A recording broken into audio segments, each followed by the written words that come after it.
Everyone, and welcome to Girl Scout Troop 71065 for being here tonight. I'd like to call this meeting to order with a statement of proper notice. Notice of this meeting has been posted on the municipal bulletin board and forwarded to the Hopewell Valley News, the Trentonian, and the Hopewell Express on January 6, 2025, in accordance with the Open Public Meetings Act, Chapter 231, PL 1975. Roll call, please. Committee member Kaczynski, I will be starting Committee member Bernard. Here. Committee member Ruder. Here. Deputy Mayor Jake. Here. And Mayor Peterson. Here. And Girl Scout Troop 71065, would you please lead us in the Pledge of Allegiance? Where would you like them? Go ahead.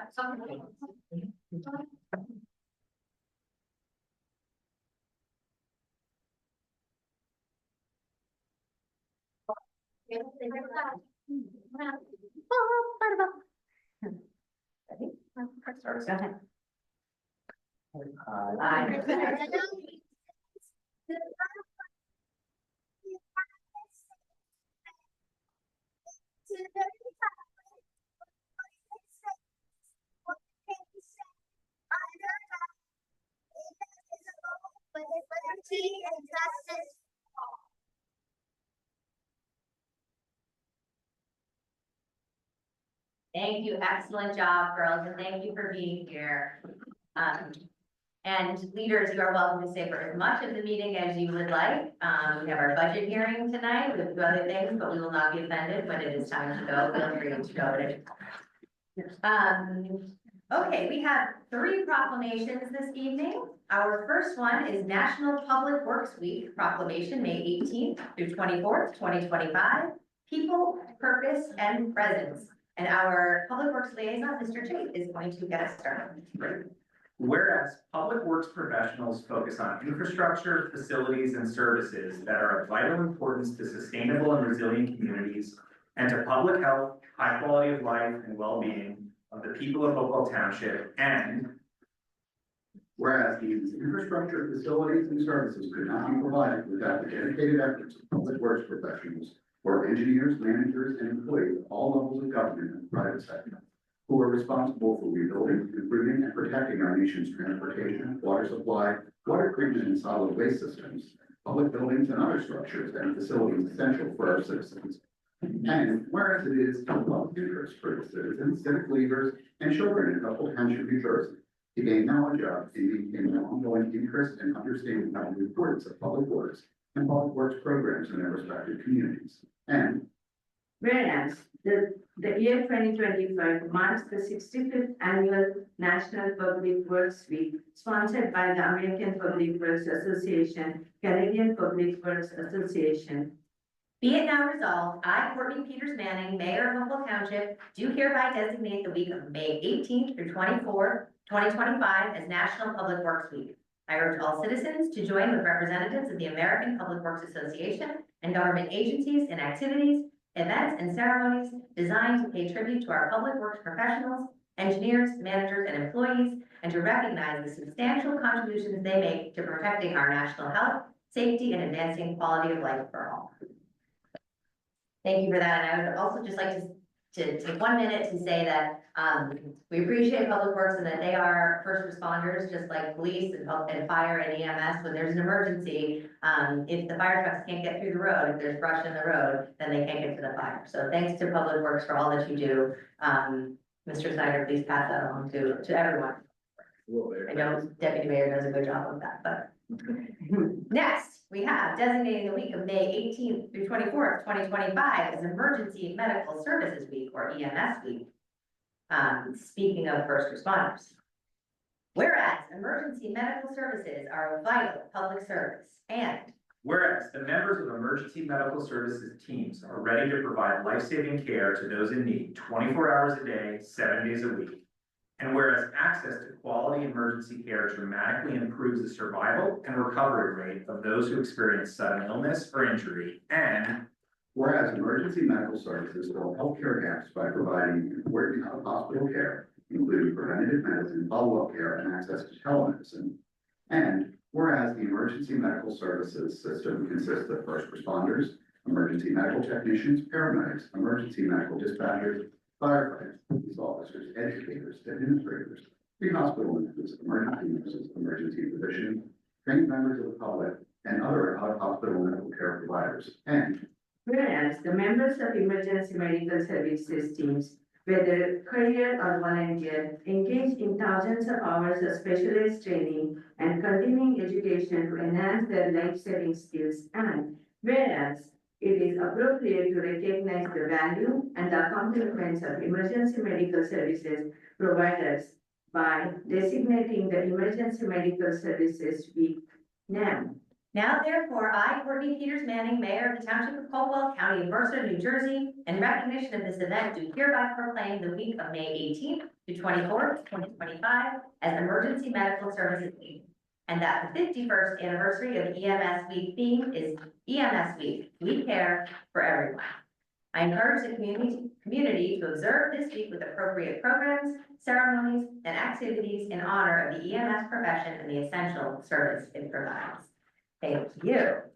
And finally, we have a proclamation supporting the Click It or Ticket mobilization of May 19th through June 1st, 2025. Starting with Mr. Ruger. whereas there were 685 motor vehicle fatalities in New Jersey in 2024, and whereas a large percentage of motor vehicle occupants killed in traffic crashes were not wearing a seatbelt, and whereas use of the seatbelt remains the most effective way to avoid death or serious injury in a motor vehicle crash, and whereas the National Highway Traffic Safety Administration estimates that 15,000 lives are saved annually in the United States by safety belt usage. Whereas the state of New Jersey will participate in the nationwide Click It or Ticket seatbelt mobilization from May 19th to June 1st, 2025, to raise awareness and increase seatbelt usage through a combination of high visibility enforcement and public education. And whereas the Division of Highway Traffic Safety has set a goal for seatbelt usage rate of no less than 92%, and whereas a further increase in seatbelt usage in New Jersey will save lives on our roadways. Therefore, be it proclaimed that Hopewell Township declares its support for the Click It or Ticket seatbelt mobilization both locally and nationally from May 19th through June 1st, 2025, and pledges to increase awareness of the mobilization and the benefits of seatbelt use. Thank you for that, and thank you to our police department for all that they do to enforce. Okay, so we do not have any additional items for the meeting agenda. However, we will be pulling item E in the consent agenda, the request of our HR department. They need a little more time to calculate that. And so then with that, we will move to committee member and staff reports, beginning with Mr. Snyder. Thank you, Mayor. Good evening, Mayor and committee members. I do not have anything to report today. Okay, thank you. Mr. Seeberger. Good evening, and nothing new to report. Okay, so then we pass. Mr. Goodell. Same with me. Ms. Travin, your big show is coming. Anything before then? Nope, nothing before. Okay, Ms. Fenton Newman. Mr. Ruger, tell me you've got something. Nothing. Mr. Krasinski, I'll give you a minute, so Ms. Schiffer, I can go ahead. Thank you, Ms. Mayor. Good evening, everybody. I just wanted to let you know, Environmental Commission meets tomorrow on Zoom at 7 p.m. And as all of you are aware, we had the Multicultural Festival on May 10th. This was a great success, and I thank everybody who participated. A lot of residents took advantage, and the township, every department kind of was there to provide appropriate information to our current resident and the new resident. So I thank all of you. The public works staff was working there all day. So I appreciate Mayor King, Deputy Mayor Kim, and rest of the committee was there. Again, just the appreciation, and it was very well taken. Thank you. Thank you, and thank you for all of your hard work on that. It wouldn't happen without you, so well done. Thank you. Deputy Mayor. thank you, and I'll keep it brief tonight. I know we have a longer meeting with important budget discussions. Just two things of note. First, very excited that we now have live our welcome business page on the township website. And again, really important part of our commitment to local businesses, commitment to economic development in our local economy. Coming out of the business listening session in January, one of the things we heard was really having a front door to access resources and information is critically important. So that centralized space now exists, again, providing access to those resources, and this will be iterative as we grow and learn, as well as some fun new things like a really great place to request the ribbon cutting and other things that allow us to really highlight some of the great businesses. Second things, I just want to echo, as it is National Public Works Week, thank you. Truly, we say this all the time, the township would not run without Public Works. And I know in so many ways, everyone celebrates Public Works, but also in so many ways, because of the great work you do, people don't even know about it. And that's a true testament to the incredible work. And so thank you to everyone in Public Works. Thank you, Mr. Kaczynski. Nothing to report, we have the budgets now, so. Yes, your big show is coming soon, and we said we just traveling. Speaker, yeah, sorry. Okay, I have a couple of things tonight, but I will be brief. I went to a public meeting that the county put on about, actually, the public information session about 3 new proposed roundabouts and traffic improvements on Lawrenceville Pennington Road. And I will admit that I have been a skeptic of roundabouts in the past, but after talking with the county engineer, I was convinced that they are safer and keep traffic moving. So if anyone's interested, I believe that their presentation is available on the county website.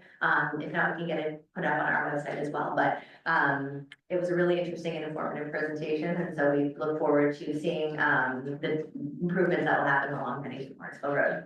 Finally, I have the Mayor's Awards for First Responders are June 7th at 11 a.m. at Woolsey Park. And as I mentioned during the proclamations, Public Works is our first responders, just like police, fire, and EMS. And we will have the chiefs of all of our 8 departments, fire, EMS, Public Works, and police from the township, and as well as the boroughs, nominate someone who has really gone over and above and done something extraordinary, which they do extraordinary things every single day. So to find one person to honor is a challenge, but it's important. And so I hope you can all join us June 7th at 11 at Woolsey Park. So now that will move us to the 2025 municipal budget presentation and public hearing.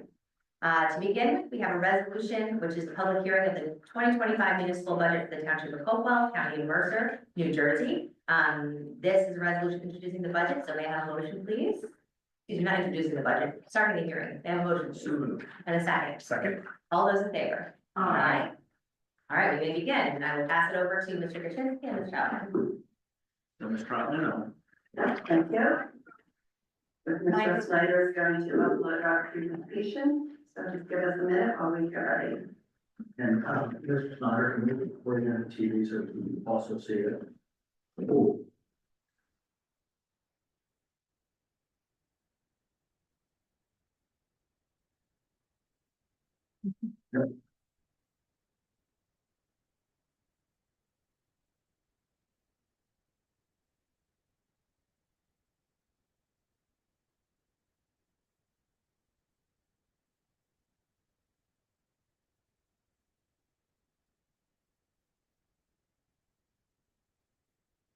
Next slide. Yep, okay, so this is the 2025 municipal budget public hearing and presentation.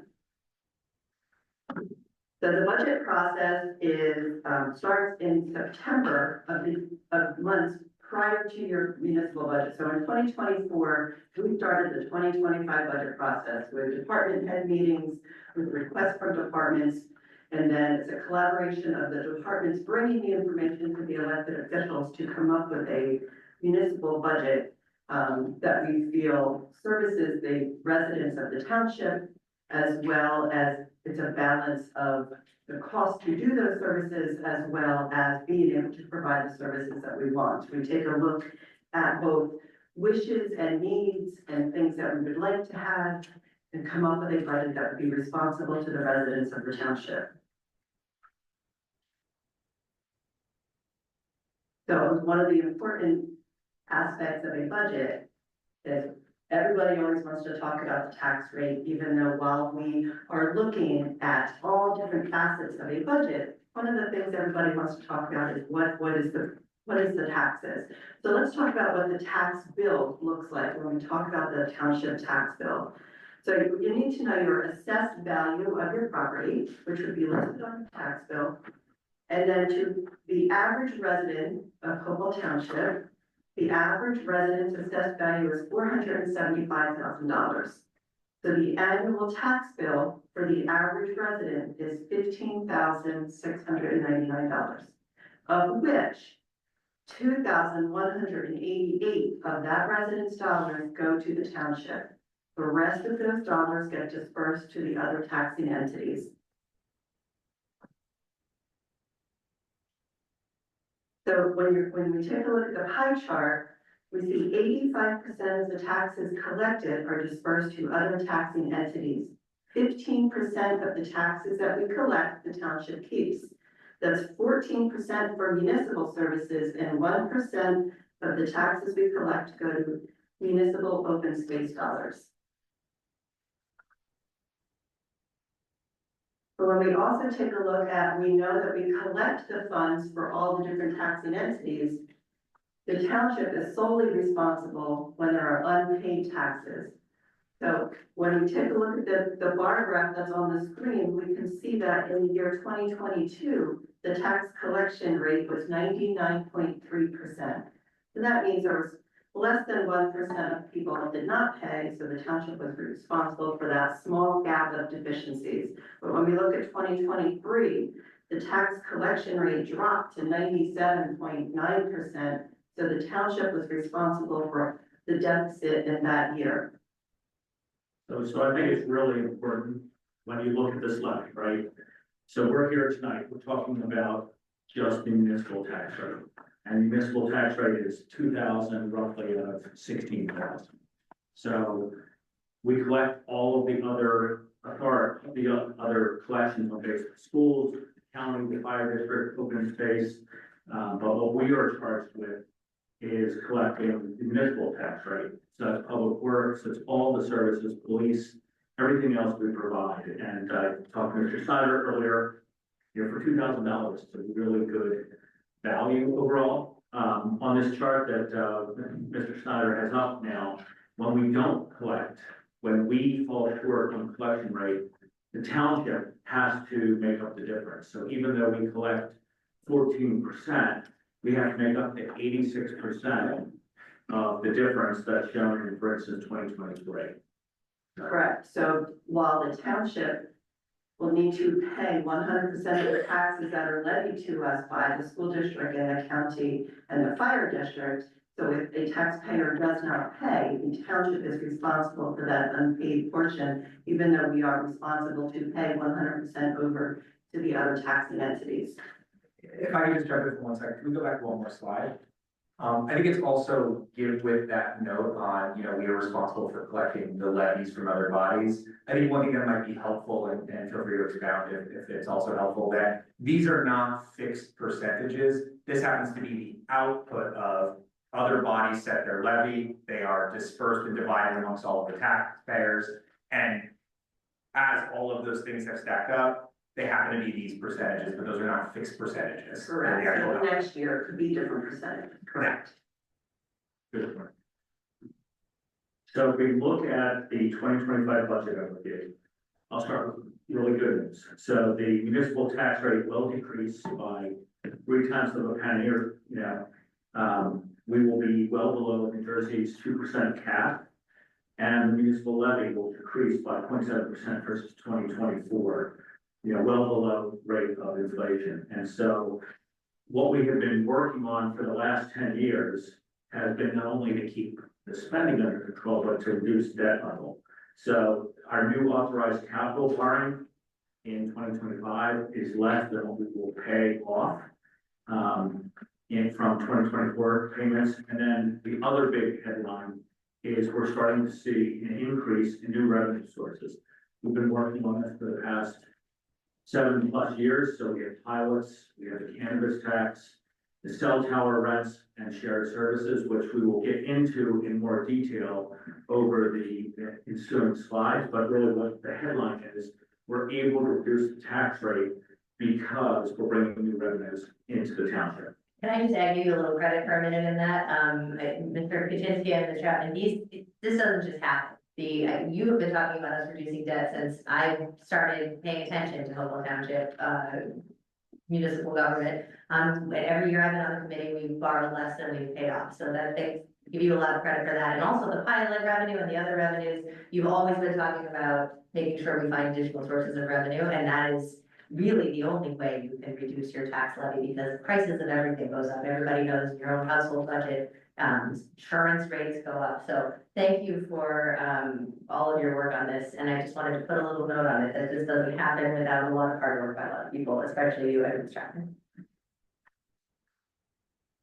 So the next slide just shows, last year, the 12-month inflation rate was 2.4%. If we look at core, it was 2.8%. And the Hopewell Township levy will be down by 0.7% versus a year ago. And now Ms. Troutman is going to do a bunch of year-over-year comparisons to walk us through how we got there. Yes, so when we take a look at the year-over-year side-by-side comparison of 2024 versus 2025, we do see that the budget had an increase. The overall budget increases, but a big piece of that increase is that we are self-funding $1.5 million of directly funded capital projects. We also, it's important to note that the budget itself is less dependent on the levy. You'll see that the percent of the levy, percent of the budget is less this year than it was in the prior year. And most importantly, the estimated municipal tax rate is going down about a third.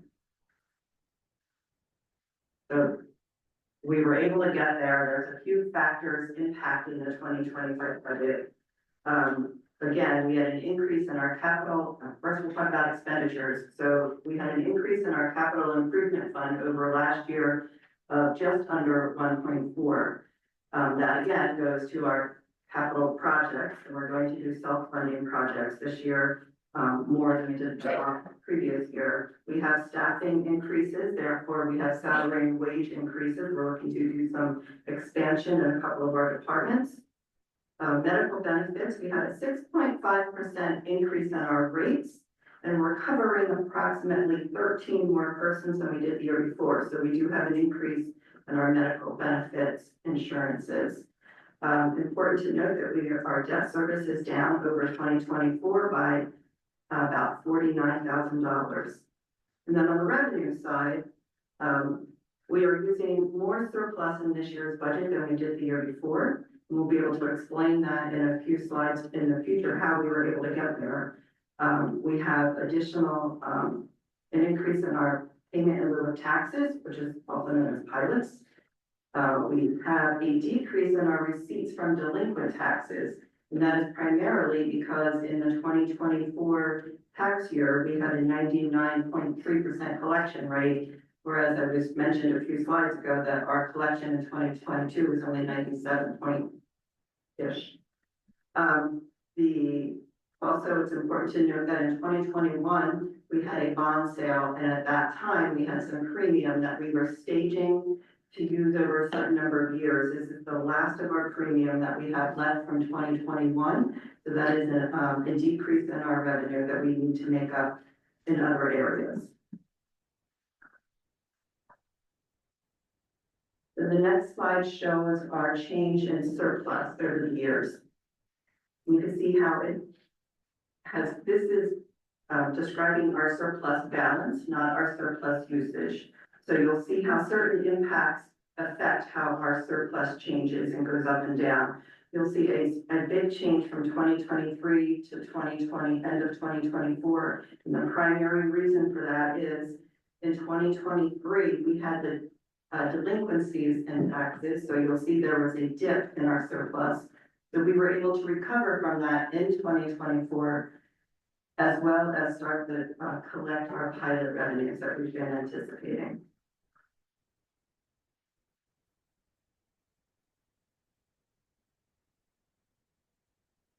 We can additional look at our revenues.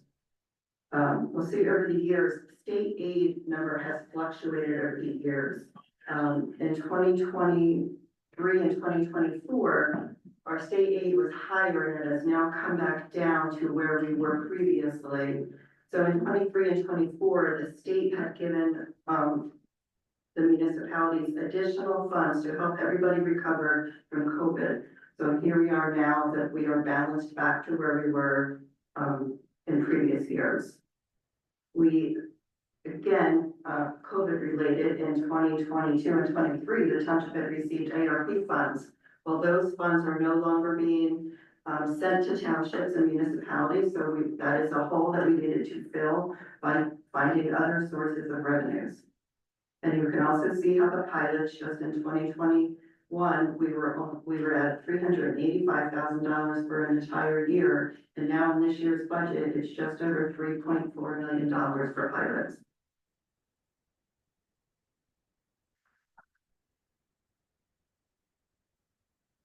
Slide, it shows us what the overall budgeted revenues look like. I know those numbers are small, so I'll read them out loud for you. So looking at budgeted revenues, the tax levy is 58% of all of our collected revenues. Pilot revenues are 12% of the budget. Delinquent taxes, shared services, and grants are each at 2% of our budget. State aid is 5% of our budget. Local and miscellaneous revenues is 8%, and then we're using surplus, which is making up 11% of our budgeted revenues.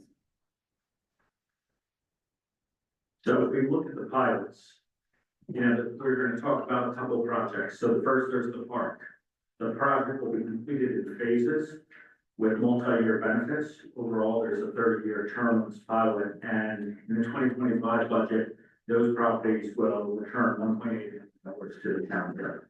The collection, which is the second project, will contribute $500,000 in pilot revenues anticipated in the budget. And Woodmont, which has been completed and is fully occupied, will contribute $750,000 in the 2025 budget. So B1 Medicine, which is our newest tenant and a major commercial contributor to the township, they have certificate of occupancy that is targeted for the summer of 2025. That'll be their final CO. Pilot did commence in May of 2025, and we anticipate an annual payment from Bay One of $3.3 million. The revenue is not anticipated in the 2025 budget.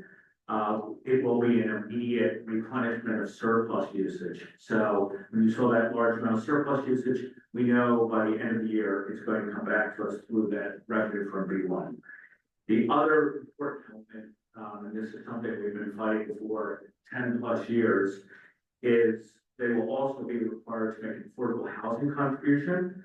Based on the value of new construction, they are expected to pay $5.2 million in 2025, which will fully replenish our affordable housing trust and will eliminate the subsidy that we are currently paying from the general fund for the purchase of Pennington. So a lot of good news on pilots. We've been working this. There was a period when Ms. Troutman and I always said it was next year, but this is the year that's finally come to fruition. So, Mr. Kaczynski, just so that it doesn't escape anybody, since this has been a warning since we got up here, I believe you just said we have solved Pennington. Correct, yes.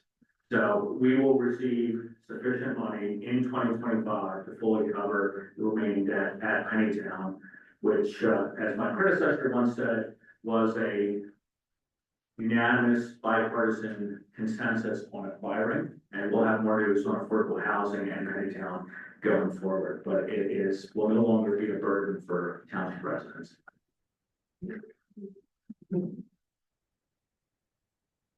Cannabis revenues. So the other thing that this committee did after we got voter approval in New Jersey is we authorized 2 cannabis retailers within the township.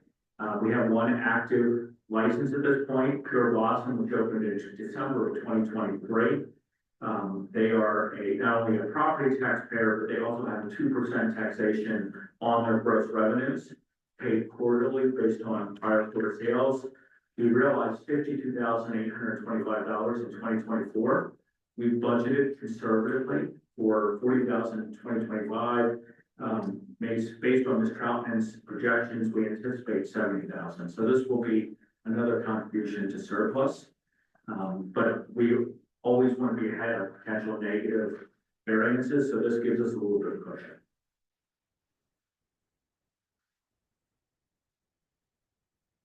So that was our revenue section, so we're moving forward into appropriations or expenditures of this budget. Overall, this is a comparison of the 2024 budget to the 2025 budget. Departments to note and areas of increase to note are the public safety and public works. Departments both have an increase, and the main reason to that is the expansion of the staffing in those departments. We have an increase in our legal, engineering, and audit lines due to, we have some pending litigations in legal. We have our fourth round of affordable housing, which would be covered under our legal expenses as well. We also have a vacancy in our engineering staff. So we have, that adds to the appropriation line for engineering. Looking at the benefits of the township, we talked earlier about an increase of 6.5% on the medical benefits for the employees and retirees. We have an increase in capital improvement fund, and those are the major items to note on the appropriation side. Yeah, and I think part of how we are getting ahead of debt is we have taken on less debt than we have cumulatively paid off, but what we're starting to do, and we're trying to get ahead of this, is we will directly fund $1.5 billion of capital budget this year. So instead of putting it on the credit card, we're going to go and pay it directly. So that helps us get further ahead on that. Can I just say one thing about the increase in public works and public safety and our staffing in general? I think I'd just like to comment that is a very intentional and deliberative decision by this committee. I think we're all facing growth pressures due to affordable housing, the unfunded state mandate. And we need more police officers and we need more public works crews because we have more roads and we have more residents. So, because we also have more revenue through pilot payments in order to pay for these things, I just want to highlight that this was why we started the budget process in September, so that we can make very deliberative decisions.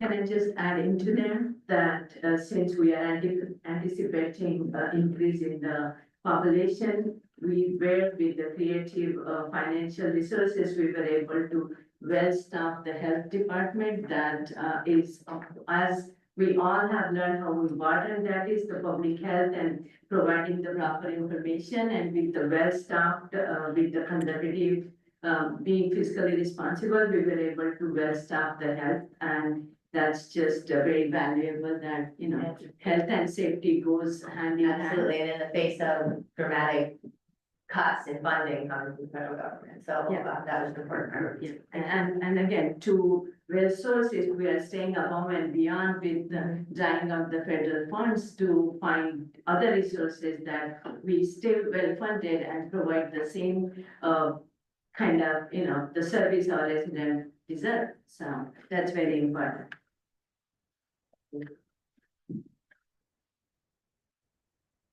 So this is a look at our capital improvements. We talked about it. There's $1.5 million in self-funded capital projects. That is a direct benefit of the 2024 surplus balance growth. So we will acquire a multi-use public works truck, which Mr. Snyder will talk about further.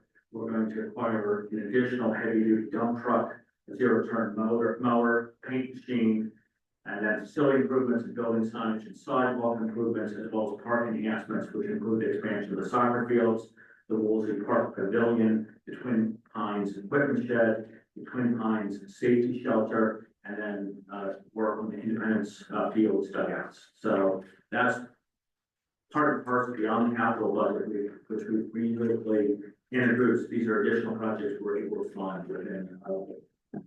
Can I just add in that point as well? As part of being creative to find the resources, we also hired the grant tracking agency, which has, we already have been awarded a 90,000 grant for recreational funds to replenish the tennis courts, and that's like, you know, with their expertise, we were able to do. There are several other proposals, grant proposals are under consideration. We have applied and we are waiting for, so that's been very creative, and again, it's the testament of being fiscally responsible for what we provide to our residents.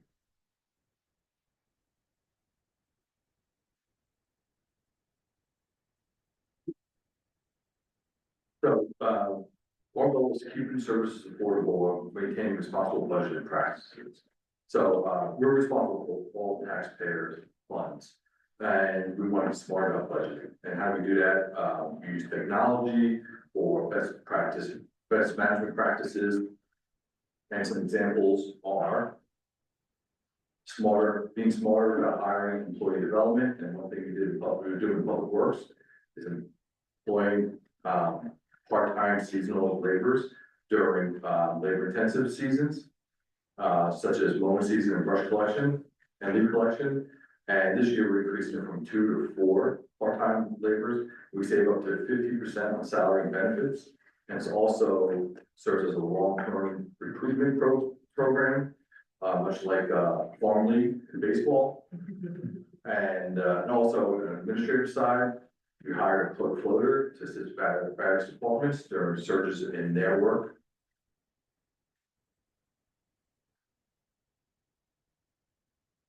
And a couple public works staffing changes to improve services. One is leaf and brush collection, the township has created an additional crew, hiring 3 laborers, adding a heavy equipment operator, remote truck drivers, plus purchasing an additional heavy-duty dump truck. So we create a whole crew that will be able, instead of having 1 or 2 crews out now for these collection periods, we hopefully have 3 out. And also the staff will supplement snow removal services and other public works services throughout the year. And on the buildings and grounds park and rec side, creating a new forum position. Currently, we have 1 employee who is the buildings and grounds and water and sewer departments. And so we're gonna separate buildings and grounds department from water and sewer and add parks and rec to buildings and grounds. And this will provide oversight in parks and recreation maintenance. And also work closely with the recreation director and public works director on recreation capital projects. And then the utilities department can focus on the growing utility systems. Yeah, and I would just like to highlight this. This is something Mr. Snyder has been working with us for the last 3 years. So we first started proactively building our police department. We're now at a 10% higher staffing level in the police than we were a short time ago. We have also, as Ms. Bernardi stated, Jared, we have a fully staffed health department despite the federal cutbacks.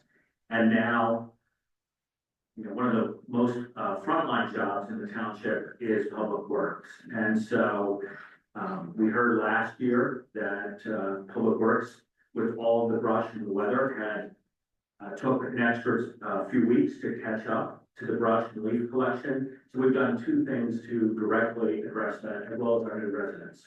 One is we've added more seasonal staffing so that as services expand and surge in the summer, we've got surge staffing, but not full-time staffing.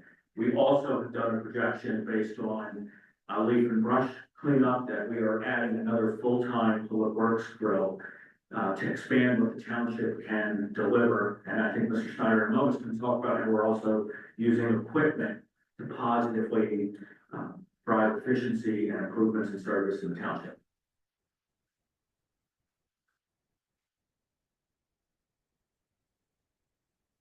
Also, we have several shared services agreements with neighboring municipalities and fire district and school districts, provided and receive services at a reduced cost. So I'll briefly run down and list where we're providers. I won't go through the numbers because we all see them. So we promote the Hopewell Township provides public and safety, shared service, so we also have health and animal control shared services with the boroughs. Electronic e-waste and paper shared recycling, shared services with the boroughs. senior services, shared services with the boroughs, and, now we're entering on tonight's agenda into a health officer's shared service with you, where the township is provided. And also other shared services that are provided to us is public health and welfare, adult and child health clinics, curbside recycling services, and the EMS dispatch and county mill pay mutual assistance. And these programs, all benefit the township because we have the greater purchasing power, when we belong to these larger groups. Yeah, and I want to give Mr. Snyder credit for that last one. The county mill and pay mutual assistance is if we have, or if we are tackling a road adjacent to the county, it's on our list. The county will provide labor and equipment to repave that road if we provide materials. And so that's typically a 40% savings on a road project. So give Mr. Snyder credit for bringing that to our attention. I think we've saved almost $500,000 a year through that program.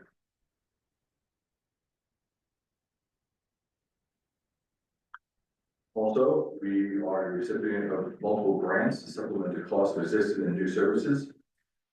And several grants that we received in 2024 after the budget adoption all include local public health grants, New Jersey Clean Communities Grant, Mercer County ARPA grant for an ambulance, spotted landfill flag grant, and NJBPU Community Energy Grant, and Clipper Ticket Grant. And some grants included in the 2025 budget are the New Jersey DOT grant for road paving projects, body armor replacement, opioid settlement grant funds, recycling tonnage grant, and health grants.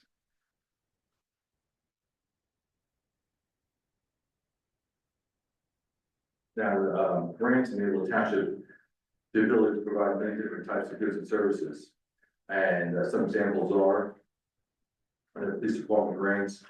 They're used for technology upgrades such as body-worn cameras, public safety and education, protective equipment such as body armor, and the rehabilitation of our dispatch center.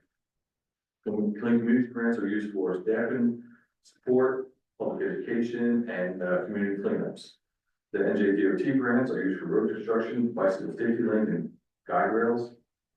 And other miscellaneous grants are used for spotted landfill flag, identification, stormwater, and then MS4 mapping, opioid education, park improvements such as the Wilson Park band shell, the Independence Park tennis courts, and now the basketball courts, Hopewell Valley Senior and Community Center, and an ambulance. And this is a picture of the newly renovated 911 dispatch center that was done in part with a $600,000 grant.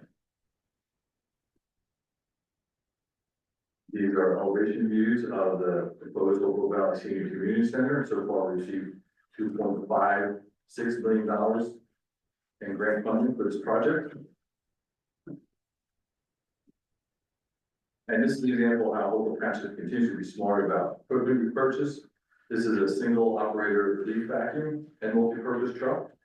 Typically, the leaf vacuum operation requires a driver and a person operating the hose, swinging it manually, and at least one person raking.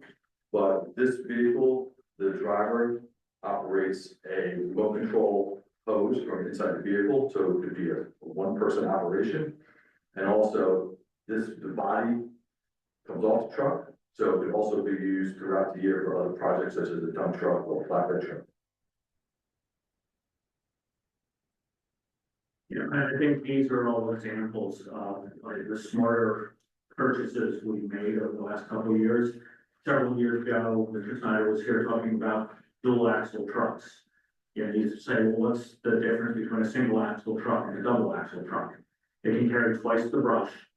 It can carry twice the salt load. So if you think of a 60 square mile township, the amount of time back and forth from the far eastern side of the township and where we either pick up salt or we drop off leaves is significant. We also did a garbage compactor truck several years ago, which can carry roughly, 16 times or 12 times as much more, brush and debris per truck, and this is the latest example of that.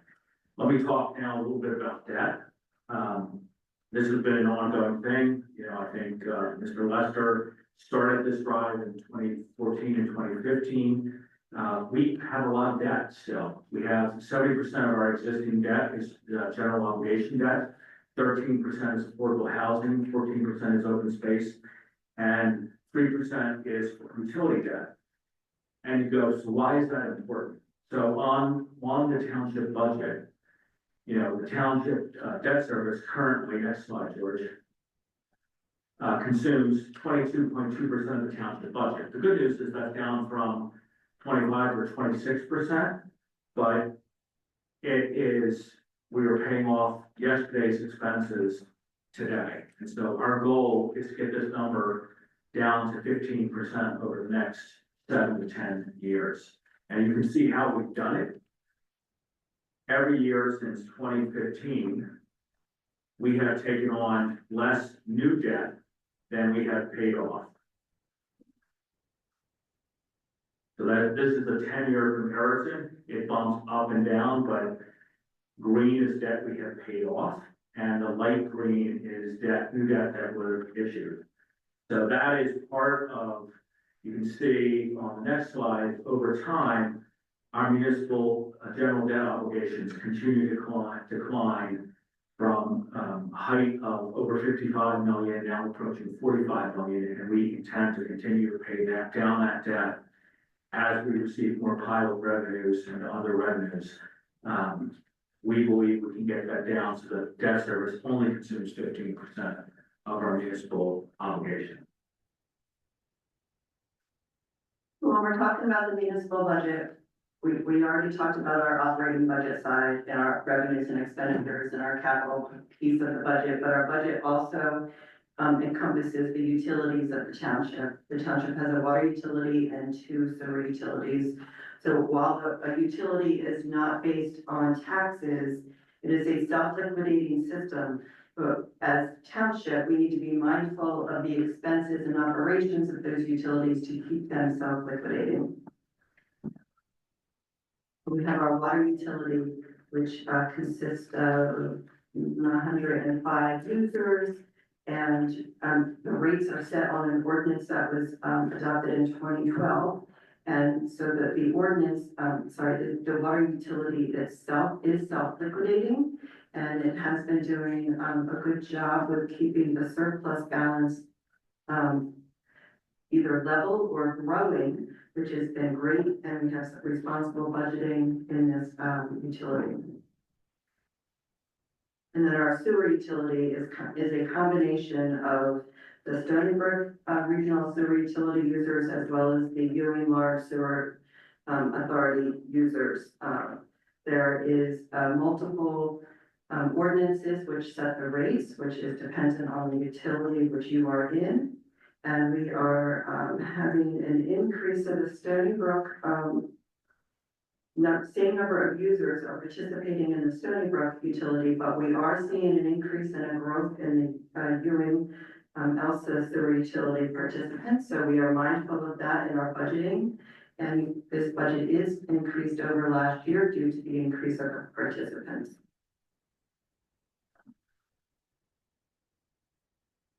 So let's look forward a little bit. Have Mr. Che talk a little bit about initiatives he is leading on, but we're trying to get ahead of things. Yeah, thank you so much. And so I know I mentioned earlier and things, but one key area is continuing to focus on our local businesses. And one of the key areas that's done is encouraging tourism and economic development in the Hopewell Valley. And this is done at all different levels, from supporting innovation and some of the great things that have happened over the past few years, B1 and other companies that drive that, but also really focusing on our local businesses and our small businesses. Again, we all know the data, 65% of net new jobs in this country come from small businesses, and there are multiplier effects when we support them. And so as a township committee, as township staff, and as well as some of our broader committees like the Tourism and Economic Development Advisory Committee, is really focusing on supporting these areas. And that includes everything from, again, highlighting our businesses, spoke earlier about ribbon cutting ceremonies, being out there as cheerleaders, helping drive new focus on the area. We've spoken in the past about Film Ready, New Jersey initiative. Again, a wonderful way to help bring new opportunities and economic drivers into our community, as well as most importantly, listening. Because really where everything comes from is listening to our community, listening to our businesses, and seeing where we can help. And so, as mentioned earlier tonight, even just our Business Welcome Center is a key output of that, where we can make sure that we can help streamline processes.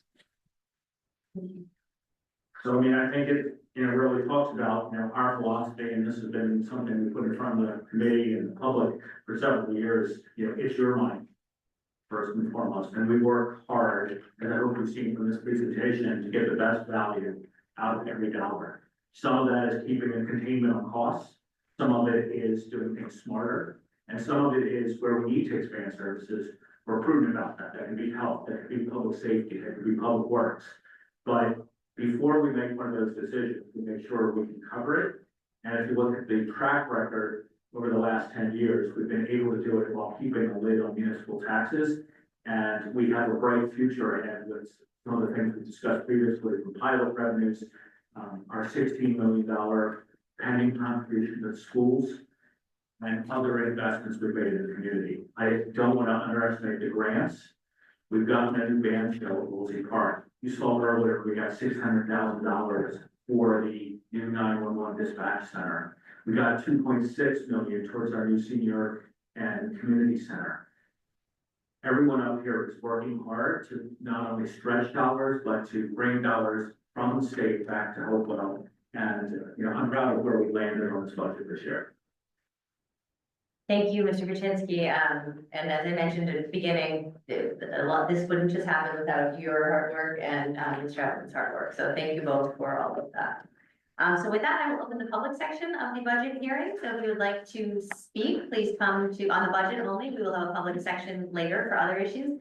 But if you'd like to speak on the budget, please come to the microphone, state your name, where you live, and limit your comments to 3 minutes or less. If you're on Zoom, please raise your hand and Ms. Newman will call on you.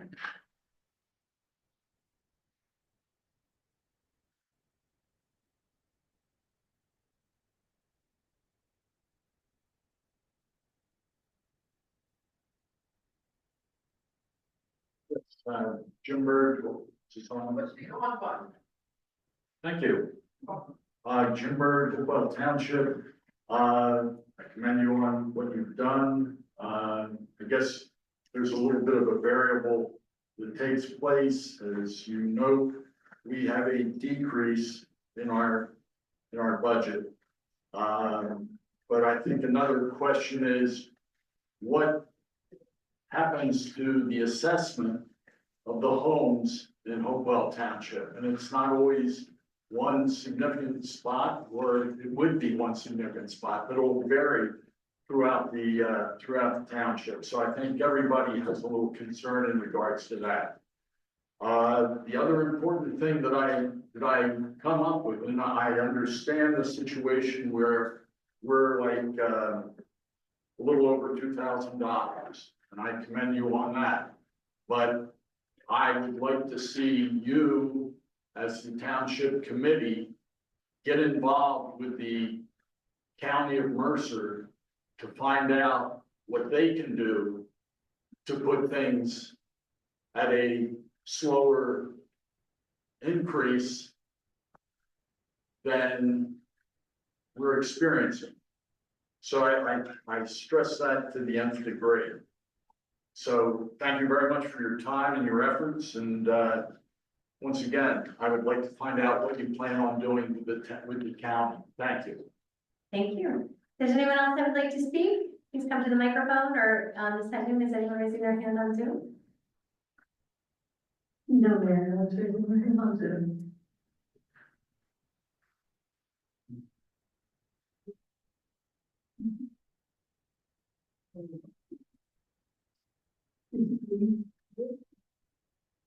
Okay, good. Hi, I'm Sophie Lagabe, Hopewell Township. I would just like to say thank you to the committee for all their hard work. I'd like to give credit where credit is due. I know that, you've decreased the taxes, which I think is, good news all around.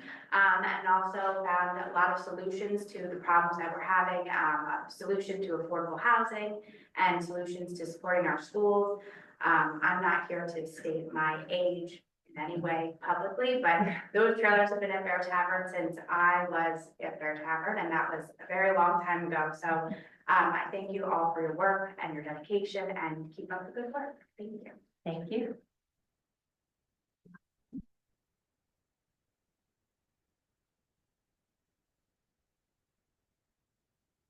Good evening, committee. Is it on? Yes. Now? If it's green, I go. It's green. Okay. Good evening, committee. My name is Linda Rogers, and I live at 509 Pebble Creek Court. And I've been a resident of Hopewell for over 30 years. And I would like to commend the committee for what you have done over the years. I don't attend a lot of your budget meetings, but when I heard Kevin say something about the penny town coming down, that was like, whoo. But I do like to say thank you for your hard work that each and every one of you are doing. And I look forward to seeing some more progress on our residents' behalf. Thank you. Thank you. Anyone else like to speak? Is there anyone on Zoom who's standing there? No one's raising their hand there. Okay, so see. Excuse me, John Hart would like to speak on city. Oh, okay. Mr. Hart, can you unmute yourself?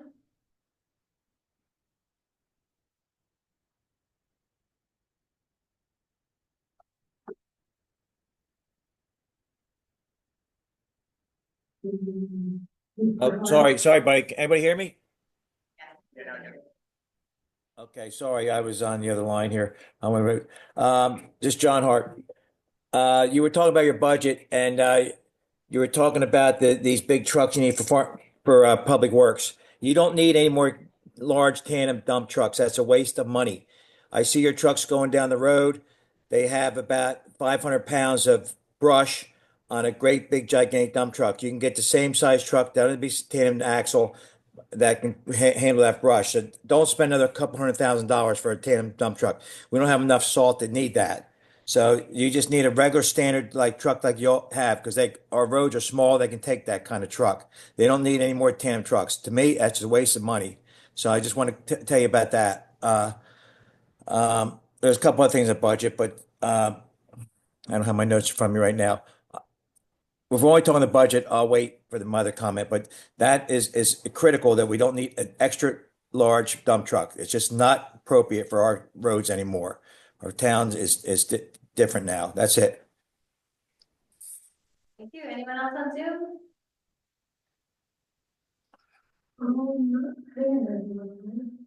Okay, so could I please have a motion to close the public hearing? So moved. Second. All those in favor? Aye. Aye. I will address some of these comments. Most of them were comments, so thank you for that. As for the assessment, in Hopewell Township, our tax assessor does a compliance plan rather than a reassessment every certain number of years. So if a neighborhood has a lot of sales in it, and the sales are higher than the homes are assessed for, that is when neighborhoods will see an increase in assessment. And our tax assessor works with the county to get this plan approved. And it's the best way to avoid a town-wide reassessment, which will raise everybody's assessment. So is there anything you'd like to add to that, Ms. Troutman? Excuse me, Mr. Krasinski, okay. And as for Mercer County, I think the current county administration is, in my opinion, doing a very good job on getting the finances under control. They were left with a big hole in their budget from the previous administration, and they've been working diligently. County Executive Benson said from the beginning there will be a few years of difficult budgets before they get the ship righted. But I think they're well on their way to that. If anyone would like to add to that, but that's No, I would just like to, my opinion on that. I would like to echo that and say, one of the things we started to do, and you saw it through the county EMS grant, We've also been talking to the county, I highlighted the roads program, but ongoing, there are some roads through Hopewell Township that probably should be county roads versus township roads. They, are major connector roads, north, south, east, west. And so we've been talking to the county about taking on responsibility at the urging of our engineer and our professionals. And we're hopeful that that's another way we will be able to grant better value to township residents moving forward. And I would say thanks particularly to the mayor. We have an excellent relationship with the county right now.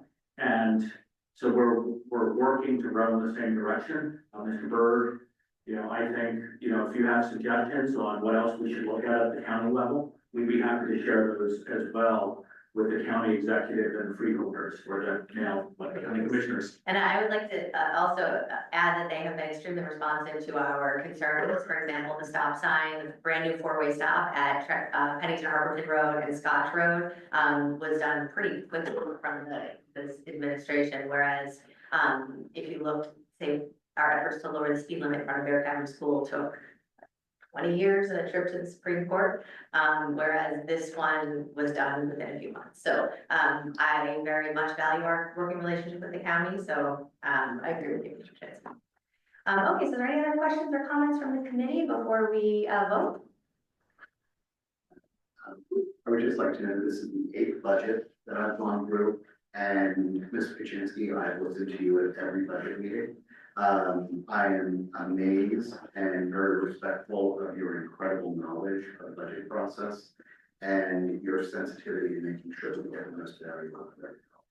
So, many things that you said 8 years ago are, bearing fruit today.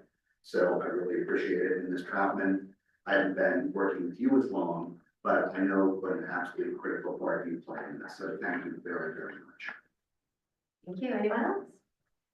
I would just echo those sentiments and say, thank you to everyone for their hard work and leadership on this. And again, it's about delivering value to residents and, very proud to be part of this team. I put the same thing, yes, agree with all what you said. All right, so with that, could I please have a motion for the resolution, which is the adoption of the 2025 municipal budget for the Township of Hopewell, County of Mercer, State of New Jersey? So I will make that motion. And a second. Second, Roll call, please. Committee Member Kaczynski. Yes. Committee Member Joan Burrow. yes. Committee Member River. Yes. Deputy Mayor Chase. Yes. Mayor Peters Manning. Yes. And the budget passes. That's a big. All right, now we have our regular public section. So if you would like to speak on anything at all outside of the budget or the budget, if you'd like to speak about that too, please come to the microphone. Same rules as last time.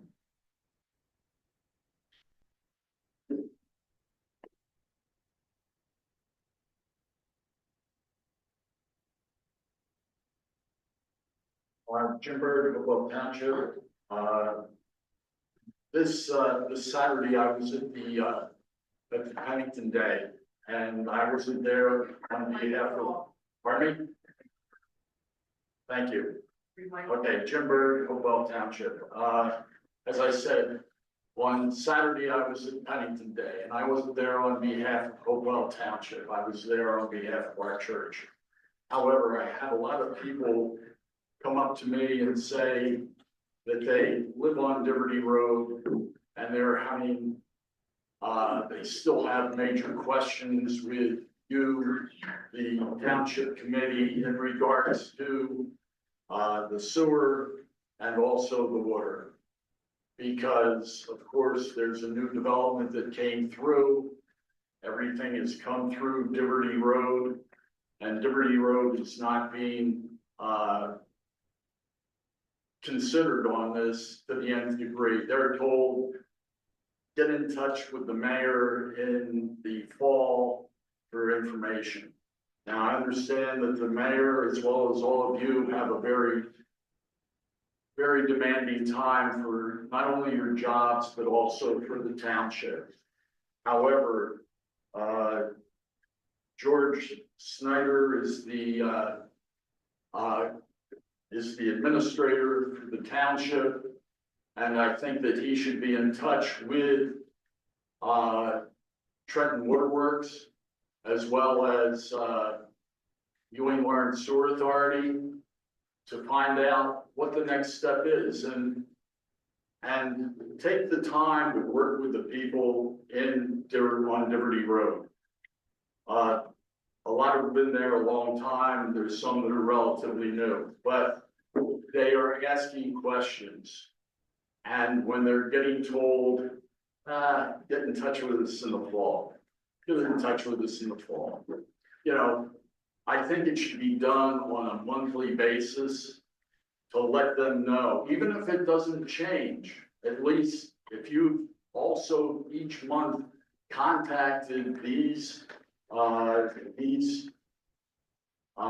companies or administrations to find out what's going on with with Diverty Road and how Diverty Road can get involved with the water aspect and with the sewer aspect. I think it's very important. So I'd like to find out what you plan on doing. And I think the other thing is, I think you should be getting in touch with the people on Diverty Road to talk to them about what's going on in respect to sewer as well as water. Thank you. Thank you. Is there anyone else that would like to speak?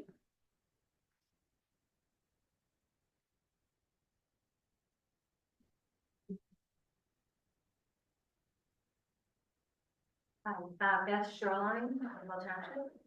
I just wanted to say, first of all, great job with the grants. Got a lot of money, and I think that's a great way to get our tax dollars back, so thank you for that. I also wanted to go back to how we're paying for the students from Hopewell Park, and I know we beat this to death, but several of us just don't feel like you're understanding our question. So I brought a little visual. And basically, but this is like your tax pie chart, right? And that's all the tax dollars from everybody who doesn't live in a pilot designated zone. And see how it's all being used for various different reasons. But all the tax dollars for people who live in a pilot designated zone doesn't get divided and spent the same way. So all the students in these pilot locations, everybody else is paying for them.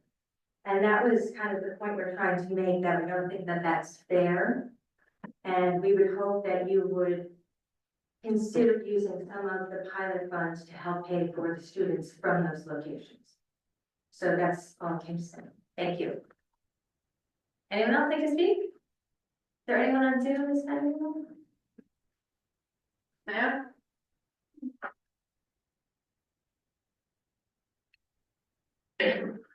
Joy Arena from Sioux Road. I just want to stress my dislike of the way we do our tax assessment with this plan according to sales.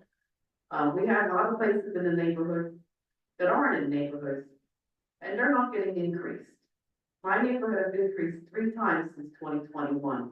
Myself personally, my value went up $33,600 in those 3 years. And you need to tell me that all the other homes within this township value has not gone up? If they don't live in a neighborhood that has sales? Of course they have. So it is not fair, and that's just my comment. And that's how much I really do not dislike, how much I dislike this plan. It is not fair. I happen to live in a neighborhood that's desirable. I shouldn't be penalized for it. Thank you. Thank you. Anyone else want to speak? Anyone on Zoom is anyone? No one's raising their hand. All right, so with that, I'll close the public comment section, and I will start with Diverty Road. I would hope if you talk to someone on Diverty Road that has not heard from me, there can't be many of them, because I am in very often communication with everyone on Diverty Road.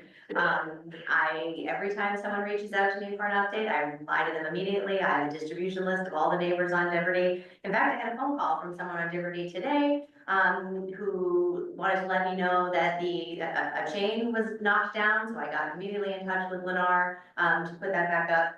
I had somebody, complain to me about a week ago, maybe 2 weeks ago, about, a pothole or patching that needed to happen before the, paving that was going to happen over the summer. I reached out to Lennar, they got it done, I think that day. So I take issue with saying that I'm not considering the people on Liberty, or that I have too demanding of a schedule to get back to people, because, I am constantly in touch with people on Liberty Road. And it is not accurate to say that I tell them to get in touch with me in the fall. The update that I have given people who have reached out is that, the pump station for the collection will be operational probably in, late summer. So we are working on getting our ordinance in place to hook up to ELSA before that happens, so that we can hook up people to, ELSA. Unfortunately, this is just taking longer than anybody wants it to take. A lot of things with ELSA take a lot longer than anybody wants it to take. On the other hand, Trenton Waterworks, they are ready to go. So people can hook up to Trenton Waterworks right now. A lot of people have hooked up to Trenton Waterworks.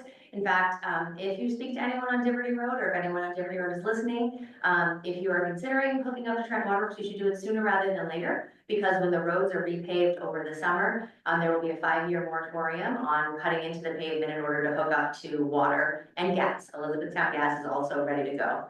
Sewer will not have that problem, because Lennar, at their expense, installed stubs under the road, so that we won't need to disturb the pavement in order to hook up to ELSA. So, please, anyone on Liberty Road, contact me anytime. I think, most of them know that by now. As for, the pilot, we've talked about this many, many times. When the school district sets their levy, it is distributed amongst taxpayers. With the pilot, the school district gets their levy. Without the pilot, the school district gets their levy. Actually, with the pilot, the school district gets their levy plus the $16.19 million that we've committed to fund for Bear Tavern. Without the pilot, that $16.1 million would be allocated between the boroughs and the township according to the school funding formula. And I think Mr. Kaczynski calculated how much that would cost each household in the boroughs. So the 16.1 million that we're contributing towards Bear Tavern, equates to $1,400, just over $1,400 per household for borough residents. And so right now, Hopewell Borough is withdrawing their complaint. And we are waiting for Pennington to take the same action.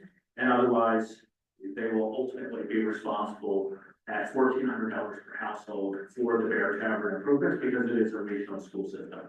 We have tried to proactively address that.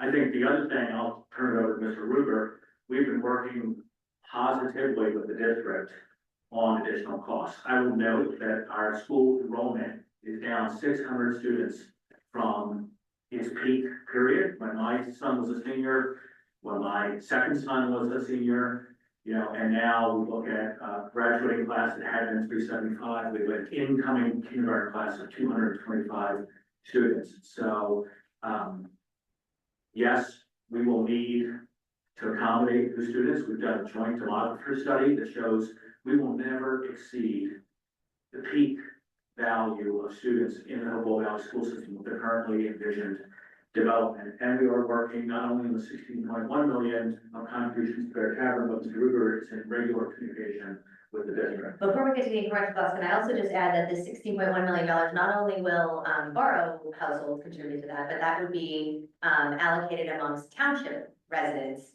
who are not a part of the pilot. So this is taken out of what township and borough taxpayers pay. I just wanted to clarify that. But yes, Mr. Ruger, please tell us about the incremental costs that we were talking about. I appreciate that. I am talking with Dr. Treese about what the incremental costs would be and how else the township can help. I will admit that it was difficult for me to see exactly what all those divisions were on your visual aid. But one thing that, I did want to note for folks, we have $2.6 million in the budget from the pilot for this year, correct? Correct. So, Mr. Kaczynski, I know that you are generally very quick on these things. If we did not have $2.6 million, which I think accounts for 8.6% of the budget, this is money that's being used to help our residents, every household in Hopewell Township, correct? Correct. Yes. And if we did not have that $2.6 million, I assume that we would have to do one of two things. We either have to cut services or we have to increase taxes. Correct. Do you know offhand for $2.6 million what that would come up with? I mean, $2.6 million is almost equivalent to what we pay for our entire public works staff for our police department. And so that's just a handy reference. What we've been trying to do is expand services without impacting residents, and we've been able to do that through these pilot funds. I mentioned going forward, we're sort of have a three-pronged plan on pilot revenues. Number one, if we want to reduce debt, we want to get the debt service from now it's down to 22.2%, down to 15%. That will help us maintain our bond rating. Number two, we've already proactively expanded services where we're going to need expanded services. We do have additional road mileage. We have other communities we need to salt and plow. And in 60 square miles, I know, won't talk as much about brush collection, but I did ride out this winter with the public works staff on snow removal. And the time it takes to have to go back from the eastern side of the township to public works is a significant impact when we are clearing roads and keeping people safe. So, I do believe personally that the double axle trucks have been an improvement and efficiency, but I'm willing to, have that discussion. The third thing we are looking to do is we're making sure that we live up to our community commitments. And that was first evident a couple meetings ago when we made a commitment to the school district. We will, as we have done the demography study, where we jointly studied the impact of the affordable housing on our schools, we saw that there would not be a net increase in enrollment versus the peak enrollment in our schools. So we knew we had the buildings. We made the proactive choice to expand classrooms at Bear Tavern, get our kids out of trailers. Ms. Pernabi said she was a student many years ago when, Not that yet. several years ago, when those trailers were in place. Those trailers were in place when I first moved to the township, now 22 years ago, and they're still here. So it's time to get kids into classrooms.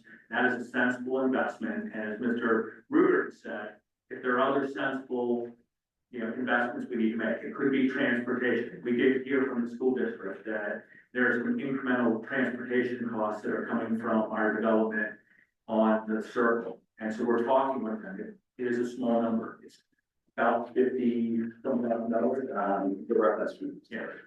So it is a small number. We will always look out for the benefit of our taxpayers and our residents so that we are not cost generative. That was, as much as it is an unfunded state mandate, we have been trying to live within our means. And that means not just the township means, that means the school district, county, and every other taxing authority that we represent. And that's what we've been doing. The state has been driving towards small business growth, economic development. We're so thankful that B1 Medicines came and they made a $700 million investment in Hopewell Township. That's going to benefit. That's worth about $500 per resident in Hopewell Township. And we are continuing to work on that campus and other economic opportunities across the township. I think, thank you for that. I think what sometimes gets lost in the conversation about pilots is when we get the money, we're not putting it in a paper bag inside of a file, that we are actually using it, returning it to the people. Well, and on that, Commissioner Ruger, I think your question was great. And one way to think about that was if there was no pilot revenues. If you were thinking that, all of the revenues that come in, again, we are using to increase services to, again, support residents. So if you wanted to say that we were keeping that equal, we required the same revenues in 2025. As you saw, right now, the levy represents 58% of the revenues and pilot funds represent 12%. If there were no pilot funds and we wanted to keep that higher, you would actually have to see that levy percentage increase as every other thing by proportion of 12%. So this really is offsetting for everyone. And I think that was the crux of a really great question. Yeah, and I think I'd like to just conclude this by saying, Hopewell Township taxpayers are our taxpayers. We are all Hopewell Township taxpayers. None of us live in a pilot area. And we have been elected to represent Hopewell Township taxpayers. So it makes no sense for us to be disadvantaging Hopewell Township taxpayers at the expense of other pilot payers.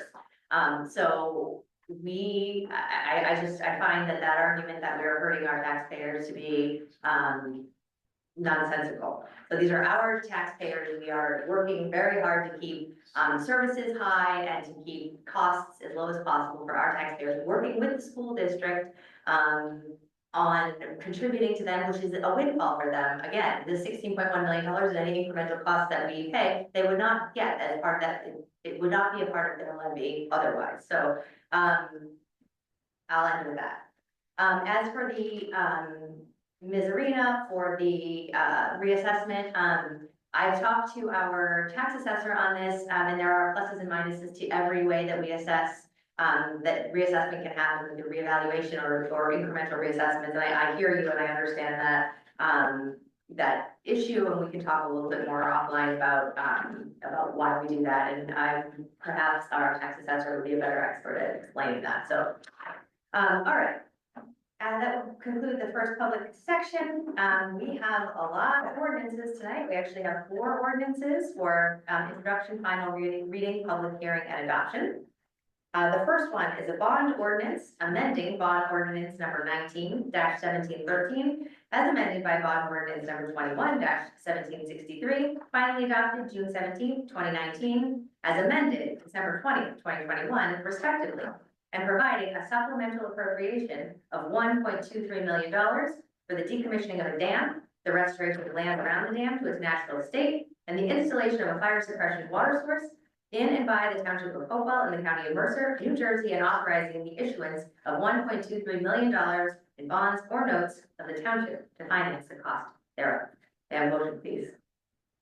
So moved. Second. Ms. Troutman.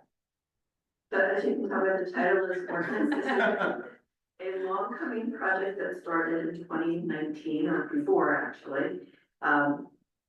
So as the direction and scope of the project has changed, this ordinance is authorizing additional funds to the project. The good thing about this is the project we are eligible to enter into a program with the iBank that offers both principal forgiveness as well as a grant, which would ideally negate any authorizations that we would need to get into. But this ordinance authorizes us to enter into the projects.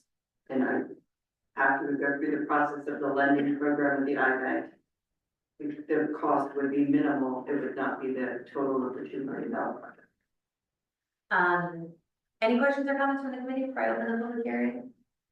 Okay, so there's been that we'll open the public hearing. If there is any member of the public that would like to speak on this ordinance only, please come to the microphone, the podium, state your name, where you live, limit your comments to 2 minutes or less, 3 minutes or less, excuse me. And if you're on Zoom, please raise your hand. Mr. Hart, I want to speak before we started this, but I'm not sure if he missed the end of the public or if he wants to speak on this. So, Why don't we unmute him and we'll find out. Mr. Hart, please unmute yourself. Yeah, can everybody hear me? Yep. Okay, that high hill of pond we're talking about, that has been around Hopewell Township for almost 100 years. That's the concrete bottom. 10 years ago, we had a grant to have that cleaned for $500,000. I would like to see that cleaned and not taken away. That's part of Hopewell, that pond. It's got a lot of history to it. So for that kind of money, you can scrape that clean, and that dam does not need a lot of. I don't know how anybody can even justify taking that dam down. That's a very well built dam.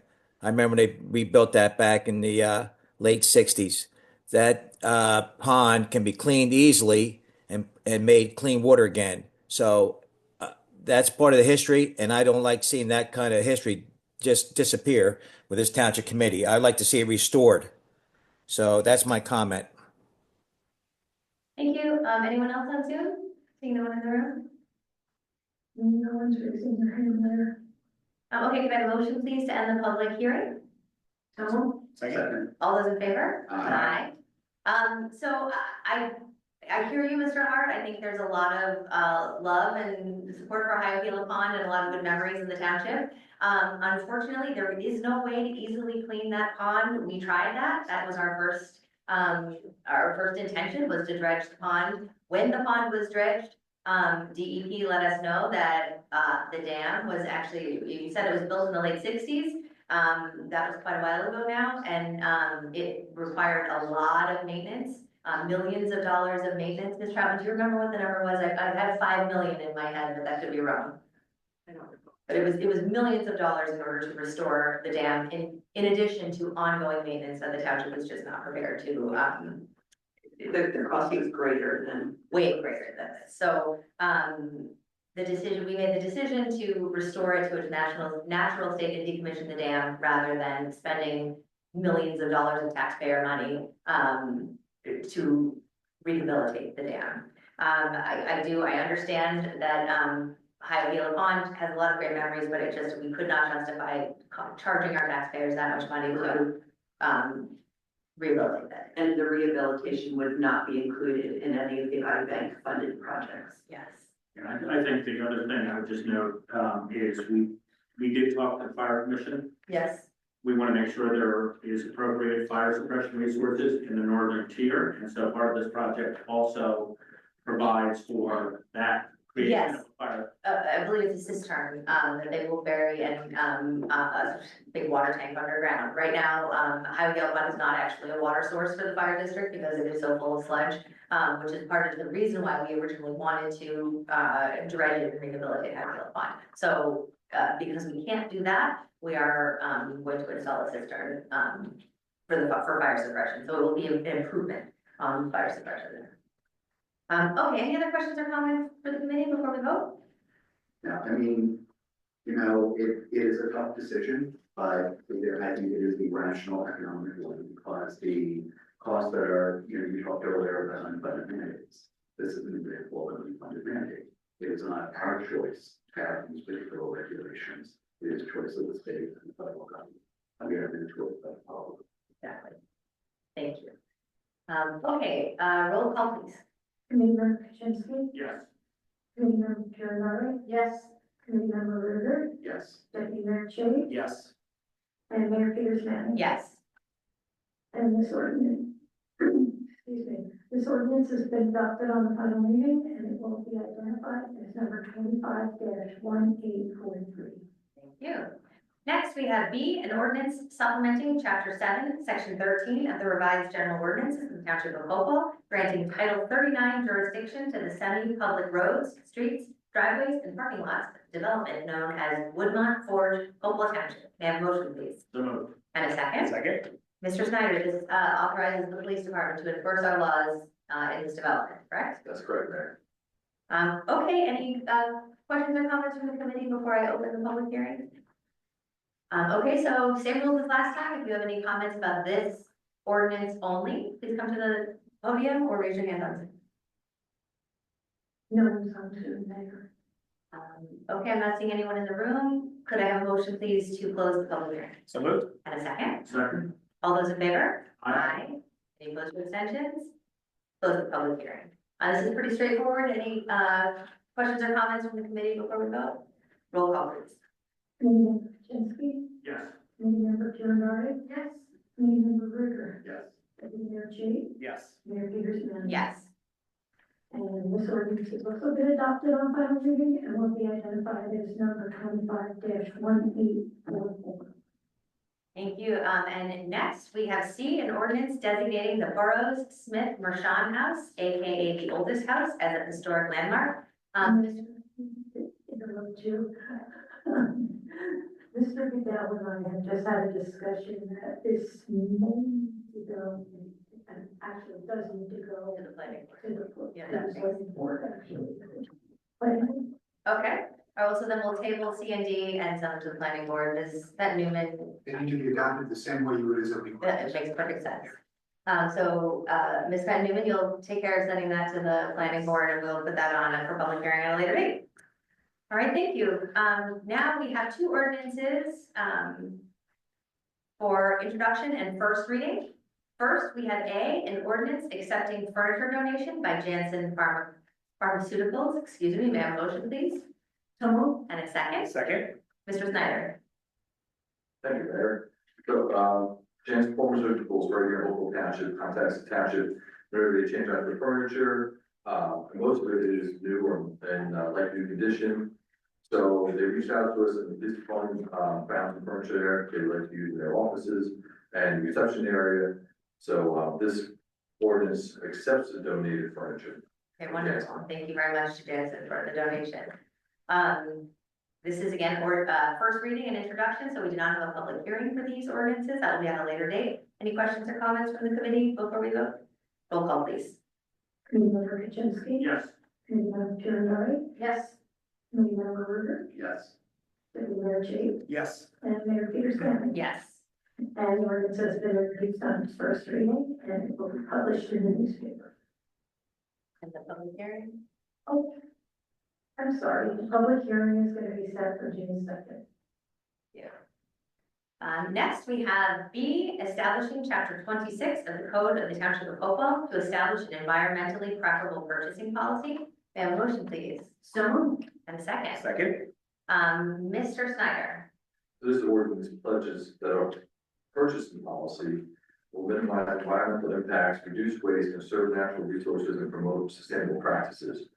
The township shall employ environmental friendly purchasing, reasonable and appropriate. An additional benefit is the policy and ordinance earns 10 sustainable Jersey certification points. Great. I actually have a couple of requests for changes in this ordinance. If we could talk about them in section, first of all, I'd like to say I think this is a wonderful initiative. Thanks to the Environmental Commission for their advocacy on this and for their sustainable Jersey advocacy as well. I think it's a wonderful thing that we do. One thing that I like about this policy is that it throughout says that this should be done to the greatest extent practicable. And then it does end by saying, nothing in this policy shall be construed as requiring a department purchaser or contract to procure products that do not perform adequately for their intended use, exclude adequate competition, or are not available at a reasonable price in a reasonable period of time. So that gave me a lot of comfort. There are two sections I was a little bit concerned of. First, under the specifications, so D 6, I would request that in B, we change it to the extent practicable instead of where possible, like that's consistent with the language in the rest of the ordinance, so I think that would be more consistent. And finally, I'm just concerned about number 4, the information technology products and services. It requires that all IT products purchased by the township have at least an environmental assessment tool bronze rating level, and I'm just not familiar with this rating tool. Is anyone else, Mr. Snyder, familiar with this? I'm just concerned that if we require this, there are exceptions, but I think this might be more bureaucracy than we need for to ensure that our IT equipment is environmentally friendly. To really say something. I think that in the absence of understanding exactly what EP bronze means, I think that you had a very good point. So the question is there any way that we can find out between now and the second reading what EP means? Sure. And because if this is a standard that everybody needs, then it might not be an issue. But I just don't know enough to be intelligent about this. And I think that when you were talking about the other, when you're talking about the other areas to say to the extent practicable, the question here is, can we change 4A Yes. to the extent practicable? And still get the sustainable Jersey. I think that's a great point. I think we can look into whether sustainable, they just gave us a model, so I think that we should modify it in ways that we think are reasonable. So I would propose that we change A to the extent practicable. IT products purchased by the township, including personal computers, notebook computers, all of that, shall meet at least the electronic product environmental assessment tool, EPAT, bronze zone rating, and then strike B.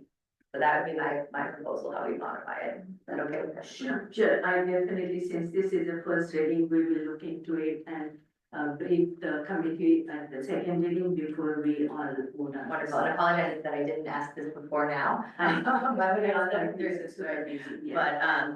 but I think that would be good. So Ms. Benton Newman, could I please have a motion as amended, or a revised motion as amended? So moved as amended. And a second? Second. Okay, great. Any other questions or comments from the committee before we vote? I just wanted to again highlight the efforts by the township committee, the administrator, and the green team that we are continuously focusing on environmental issues, trying to protect it. And as part of those efforts, this year we were able to submit our application for bronze certification. Again, we have our aspiring goal to reach to the silver with all these added efforts and initiatives we have been running, which are sustainable, like, environmentally sustainable, environmentally friendly. And that's just one of the things, and I appreciate everybody's support for this initiative. Thank you, and again, thank you for driving this process, it's important. Any other questions? Roll call, please. Committee member Kaczynski. Yes. Committee member Piondari. Yes. Committee member River. Yes. Deputy Mayor Chase. Yes. Mayor Peters Manning. Yes. And this ordinance has been introduced as amendment, if amended, on the first reading and will be published in the newspaper. The second reading and public hearing date will be set for June 2nd. Thank you, and now we will move to our consent agenda. As I mentioned at the top of the meeting, we will be pulling item E. So I will read the rest. A resolution authorizing refund of tax overpayment. B, a resolution authorizing part-time seasonal workers for the Hopewell Township Recreation Department. C, a resolution approving the payment of unused annual leave, sick, and compensation time to Sergeant Lincoln Carnell. D, a resolution approving the payment of unused annual leave and compensation time to Jonathan Martillo. F, a resolution authorizing a refund for a zoning permit application withdrawn, man. G, a resolution authorizing a refund for a zoning permit application withdrawn, Eli. H, a resolution authorizing release of road excavation permit bond deposit. I, a resolution accepting the resignation of the patrol officer in the police department, Eric Lay. J, a resolution directing the Hopewell Township zoning officer to issue a temporary activities permit to Chris Sullivan for a fundraising concert event. K, a shooting gallery license renewal, Hope at 147 Washington Crossing, Pennington Road. May I have a motion for the consent agenda, please? So moved. And a second? Second. And so, Mayor, may I ask that we remove, items 11J to the main agenda because I confused myself. Absolutely. Okay, so could I please have a motion for the consent agenda minus E and J? I move it as. And a second? Second. All those in favor? Aye. Any opposed or abstentions? Consent agenda is adopted. Okay, so let's take resolution J, a resolution directing the Hopewell Township zoning officer to issue a temporary activities permit to Chris Sullivan for a fundraising concert event. May I have a motion, please? So moved. And a second. Any questions or comments from the committee? All those in favor? Aye. Staying. Resolution is adopted. Now we'll move to 12, the regular resolutions. A resolution accepting the retirement of Mary Kennedy Nasdaq from the tax collector's office. May I have a motion, please? So moved. And a second, Mr. Snyder. Well earned. Yes, thank you, Mayor. And we're going to amend the date to May 3rd. And do we have to accept it? You've done great service to the town. She has, I agree with you. And it makes a very retiring 30 to 17 years of dedicated service as tax collector, water and sewer fee collector, and tax search officer. Throughout those years, she maintained a very respectable collection rate and was also deeply involved with the tax assessor, tax office succession plan to ensure our residents continue to receive the same level of service that she is taking. Please, give Ms. Kennedy our best regards and congratulations. Any questions or comments from the committee? I think a lot of people in the community is sad to see her go, but, she is. All those in favor? Aye. Opposed or abstentions? Resolution passes. B, a resolution appointing Lindsay O'Grady as account clerk in the tax collector's office. May I have a motion, please? So moved. Second, Second. Mr. Snyder. With Ms. Kennedy's retirement, deputy tax collector is moving up to tax collector. And so we are going to hire an account clerk in the tax office to assist new tax collector. Wonderful. So it will remain 2 people in the tax office. It sounds good. Any questions or comments from the committee? All those in favor? Aye. Opposed or abstentions? Resolution passed. C, a resolution authorizing a shared services agreement by and between the Township of Hopewell and the Township of Ewing for a public health officer. May I have a motion, please? So moved. And a second, Second. Mr. Snyder. Ewing reached out to to the township for a health officer shared service, where Hopewell Township will be provided for service. And this is until you hires a permanent full-time health officer. The agreement can end on December 31st, however, union anticipates the need for shared services for only about 6 months, until they hire and onboard their health officer. Understood. And, this is a great thing. We were in this position at one point where we needed a little help from our neighbors while we were, looking for a new health officer, so we're happy to do this. Any other questions or comments from the committee? Yeah, it's great thing that we, kind of understand the neighboring towns' needs as they've been helping us. So I would say this is a good initiative and a good way to kind of develop the friendship between them. Thank you. All those in favor? Aye. Any opposed or abstentions? Resolution passes. D, a resolution authorizing professional services agreement, Gephardt and Kiefer. May I have a motion, please? So moved. And a second? Second. Mr. Snyder? Gephardt Kiefer will be the conflict attorney for the self-storage matter brought before the zoning board. Any questions or comments from the committee? All those in favor? Aye. Any opposed or abstentions? Resolution passes. E, a resolution authorizing professional services agreement in a non-fair and open manner, Van Cleef Engineering Associates LLC. May I have a motion, please? So moved. And a second? Second, Mr. Snyder? The one PSA is for 2025 capital projects, including road improvements and drainage. The other one is for the Washington Crossing Estates pump station controls. Okay, any questions or comments from the committee? We have a long history of working with Van Cleef on these projects, so it's not controversial. All those in favor? Aye. Any opposed or abstentions? Resolution is adopted. F, a resolution amending professional services agreements. May I have a motion, please? So moved. And a second, Second. Mr. Snyder. These are increases to PSAs due to the activity of the foreground affordable housing. One is for Barton K, the other one is for Bash Associates. Thank you. Any questions or comments from the committee? All those in favor? Aye. Opposed or abstentions? Resolution passes. We have 2 bills and claims tonight, so we'll start with number 1. May I have a motion, please? So moved. And the second? Second. This is, everything with the Comcast bill, Ms. Chapman, anything unusual? Any questions or comments from the committee? Roll call, please.